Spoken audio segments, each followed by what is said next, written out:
Agustinus Robianus Kambuaya, anggota DPR fraksi otonomi khusus daerah pengangkatan wilayah adat Sorong Raya dan daerah pengangkatan Kabupaten Maibra.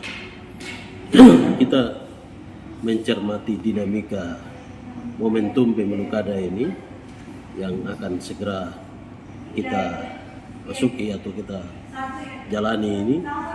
Kemudian berkembang dinamika sosial yang berhubungan dengan kultur sosial dan politik, utamanya berkaitan dengan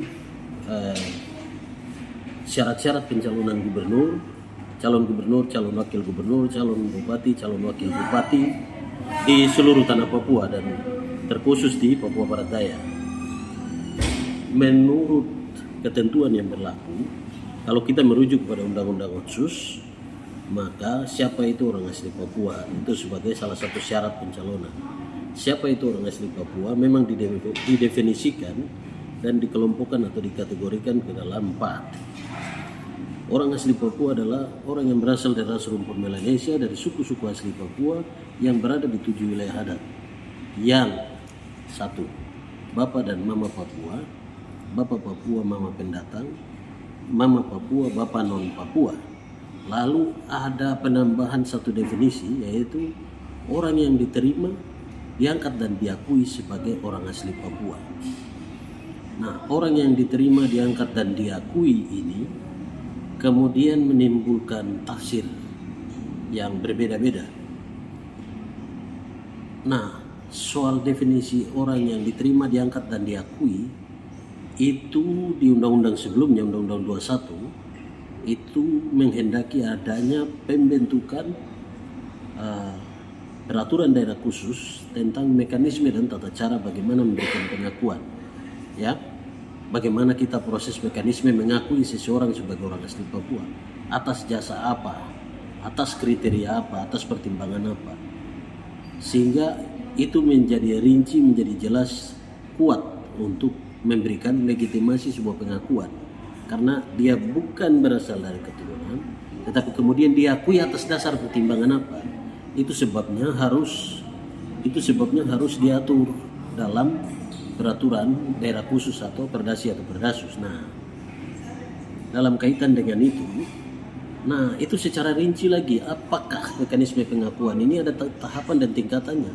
Apakah pengakuan dilakukan di tingkatan marga, keret, Dewan Adat Das Suku, Dewan Adat Subsuku, atau di tingkatan Dewan Adat, atau salah satu di situ kemudian diakui? Ini juga harus kita atur dan menjadi kesepakatan bersama di seluruh tanah Papua soal mekanisme memberikan status kepada seseorang, mengangkat atau menobatkan, menokohkan atau mengkukuhkan seseorang. Itu. Nah, soal dinamika yang berkembang hari ini, ada persepsi lain yang mengatakan bahwa teman-teman atau saudara-saudara kita yang kebetulan lahir dari kandungan dan rahim perempuan Papua. Pada kesempatan ini saya ajak kita semua, mari kita berpikir secara jernih, tenang dan berpikir jernih. Kita tidak menolak. Kita harus mengakui bahwa ada anak-anak yang lahir dan itu dikaruniakan oleh Tuhan dari rahim perempuan-perempuan Papua. Entah itu bapaknya Maluku, entah itu bapaknya Sulawesi, entah itu bapaknya Sumatera, entah itu bapaknya Jawa dan seterusnya. Kita tidak bisa menggugat fakta itu. Tetapi saja kita berpikir terbalik begini. Mari jangan menuntut terus dari Papua. Dari rahim perempuan Papua sudah banyak orang lahir menjadi orang dan menjadi manusia, menjadi sesuatu, sukses dan berhasil di atas tanah ini. Gunakanlah kesuksesan sebagai anggota DPR, sebagai bupati, kembali berjuang di tempat di mana ayahmu berasal. Buka ruang itu dan masukkan kami sebagai orang Papua yang merupakan om-om kalian bisa dapat sesuatu di sana, agar kami juga merasa bahwa hidup ini dan kita hidup sama-sama di atas tanah Papua hanya menguntungkan satu pihak, dan kami terus ada pada posisi yang terhimpit untuk selalu berjuang terhadap apa yang menjadi hak yang melekat pada diri kami di sini, yang menganut sistem patrilinear, ya, atau ada anak-anak Papua yang lahir dari rahim perempuan atau saudara kita ya Kapolda. Dia hari ini menjadi Kapolda karena profesionalismenya, bukan karena statusnya. Kemudian nanti di Papua ini dia menggunakan marganya di sini, dia bisa menjadi sesuatu di sini atau menjadi syarat untuk mencalonkan. Tapi saat ini misalnya dia Kapolda, berarti itu wilayah profesional, di mana ruang ini kita tidak masuk dalam subjektivitas seperti itu. Nah, apakah mereka yang lahir dari rahim perempuan non Papua ini kembali ke tempat di sana yang notabene menganut sistem patrilinear, bawa nama marga? Apakah dia kembali ke tempat ibunya, dia diberi ruang bahwa dia merupakan keturunan darah daging daripada suku kita, dari wilayah kita, kita diberi hak yang sama. Kita tidak sedang membangun nasionalisme sempit dalam NKRI, tidak. Otonomi khusus ini merupakan win-win solution. Kontrak politik, kalau kita mau istilahkan, ini kontrak politik jilid ketiga setelah PPRA 61, lalu kemudian Otsus 2000, dan hari ini saya salah satu pelaku kita merevisi Undang-Undang Otsus berlanjut. Ini semata-mata bahwa ini adalah rekonsiliasi politik hubungan Jakarta dan Papua. Ini adalah kesepakatan politik, solusi alternatif. Untuk apa? Untuk membawa orang Papua ini duduk ke dalam rumah NKRI, di dalam, bukan di teras rumah luar.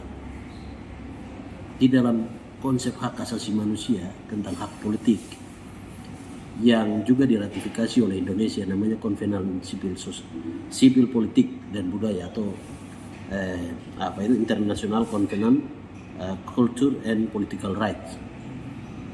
Itu tentang hak sipil dan politik masyarakat pribumi. Bagaimana negara itu berjuang memastikan hak mereka terpenuhi, sama seperti orang Maori di New Zealand atau Aborigin di Australia, Indian di Amerika. Kita bangga bahwa Indonesia sudah mengkampanyekan ke seluruh dunia bahwa mekanisme menangani konflik dalam konsep negara modern melalui ada federasi tapi ada otonomi khusus, spesial otonomi, itu cukup berhasil di sini di Papua. Tapi ternyata hanya nama saja. Apa yang mau kita banggakan? Orang Papua hari ini di wilayah ekonomi kami menghargai teman-teman pendatang. Mereka punya kelebihan dalam hal berusaha, dalam hal kreativitas berbisnis, berwirausaha dan seterusnya. Pada bagian itu kami memberi ruang. Tetap pada bagian politik, tolong hargai proporsi kami. Tolong hargai proporsi kami. Kalau ini juga diambil, lalu definisi OAP juga menjadi kabur. Lalu apa sesungguhnya kami ada dalam negara ini? Apa garansi? Apa garansinya? Karena itu saya meminta kepada komunitas intelijen, semua media dan semua yang menyaksikan live ini, bawa pesan ini, kabarkan ke seluruh Indonesia, pada petinggi-petinggi di negara ini, bahwa Otsus ini tidak bisa dilepas begitu saja.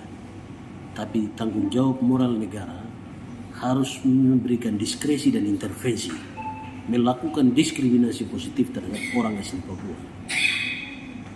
Ini baru bisa menjawab apa yang menjadi hak politik, terpenuhi, terlindungi. Itu. Kita tidak sedang pada posisi mengusir siapapun, menolak siapapun. Kita bicara mana bagian kita yang menjadi kesepakatan bersama dalam kehidupan kita berbangsa dan bernegara, khususnya di otonomi khusus ini. Kongres 2000 menghasilkan tim 100 untuk bicara merdeka, dapatlah win-win solution, spesial autonomi, membagi mendelegasikan kewenangan kepada pemerintah daerah untuk melakukan bagian ini. Lalu kesepakatan itu direvisi pada tahun kemarin. Jadi saya kira kepada semua yang menonton video ini, kita tidak pada posisi mengusik siapapun, mengusir siapapun, menolak siapapun, bahkan kepada mereka yang lahir dari rahim perempuan Papua sekalipun. Kita mengakui perempuan-perempuan kita, dan kita akui pada batasan-batasan, sama seperti wilayah adat di sini dalam membagi-bagi harta kepada anak laki-laki dan perempuan di rumah-rumah adat orang Papua. Ada batasan-batasan tertentu. Dan saudara-saudara kita, kamu sudah nikmati cukup. Kami menantang kalian, berjuanglah di tempat asal Bapamu, dan bahwa kami umum ini bisa kasih sesuatu di sana atau tidak. Jangan menuntut selalu di sini. Jangan menuntut selalu. Kamu sudah jadi sesuatu, lahir dibesarkan menjadi sesuatu. Buatlah sesuatu juga untuk kami orang Papua. Bukan di sini, tapi di luar sana. Terima kasih. Maka untuk itu wajib hukumnya kami orang Papua duduk di kami Pugusi, sehingga kami mengatur apa yang menjadi bagian untuk kami atur.